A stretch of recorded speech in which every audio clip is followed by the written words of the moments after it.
کھول زمانہ اڑان دیکھتا ہے، پروں کو کھول زمانہ اڑان دیکھتا ہے، زمین پہ بیٹھ کے کیا آسمان دیکھتا ہے۔ معزز اساتذہ کرام اور میرے ہم مکتب ساتھیوں، السلام علیکم۔ آج کا عنوان تقریر تعلیم سکھاتی ہے جینے کا سلیقہ۔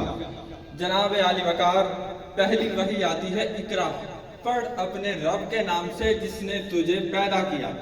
اس کا مطلب ہے ہمیں زندگی کا پہلا سبق ملا، پڑھ یعنی علم حاصل کر۔ جناب صدر، تعلیم کا مطلب ہے جاننا، علم حاصل کرنا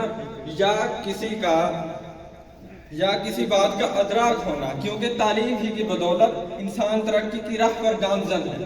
انسان کا علم کے سمندر میں ڈوب کر ستاروں کی کھوج کرنا، زمین کے سینے سے معدنیات کا نکالنا اور سورج کی روشنی اور پانی سے توانائی حاصل کرنا سب تعلیم ہی کی بدولت ہے۔ جناب عالی وقار، کیونکہ تعلیم ہی سکھاتی ہے جینے کا سلیقہ۔ حضور اکرم صلی اللہ علیہ وآلہ وسلم نے فرمایا، ماں کی گود سے گور تک علم حاصل کرو، خواہ تمہیں چین ہی کیوں نہ جانا پڑے۔ جناب عالی وقار، تعلیم کا حصول نہ صرف کامیابی کا ضامن ہے بلکہ کسی قوم کے شخص کا اس کی شخصیت کو سنوارنے میں اور اسے نکھارنے میں انتہائی اہمیت کا حامل ہے۔ تعلیم کسی بھی قوم اور معاشرے کا قیمتی اثاثہ ہے۔ میرے ہاتھ میں ہے قلم، میرے ذہن میں اجالا، مجھے کیا دبا سکے گا کوئی ظلمتوں کا پالا۔ مجھے فکر و امن و عالم، تجھے اپنی ذات کا غم ہے، میں طلوع ہو رہا ہوں، تو غروب ہونے والا ہے۔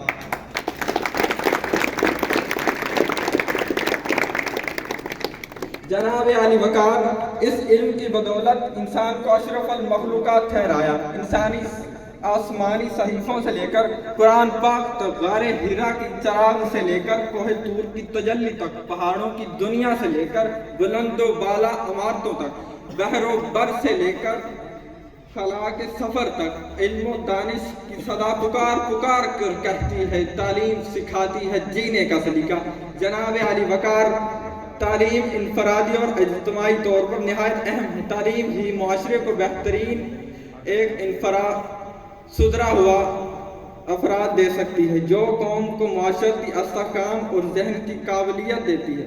تعلیم پیداواری صلاحیت اور ہنر مند افراد میں اضافہ کرتی ہے اور پوری دنیا کا علم حاصل کرنا یہ انسانی ذہن کو وسعت دینا ہے، اور اس پوری وسعت سے ہم قرآن پاک کی جو تفسیر ہے اس کی جامعیت کو سمجھنے کے لیے یہ حاصل کرتے ہیں۔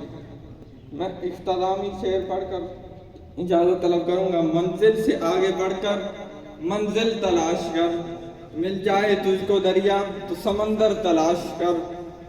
ہر شیشہ ٹوٹ جاتا ہے پتھر کی چٹان سے، پتھر ہی ٹوٹ جائے وہ شیشہ تلاش کر۔ سجدوں سے تیرے کیا ہوا، صدیاں ہی گزر گئی غالب، دنیا تیری بدل دے وہ سجدہ تلاش کر۔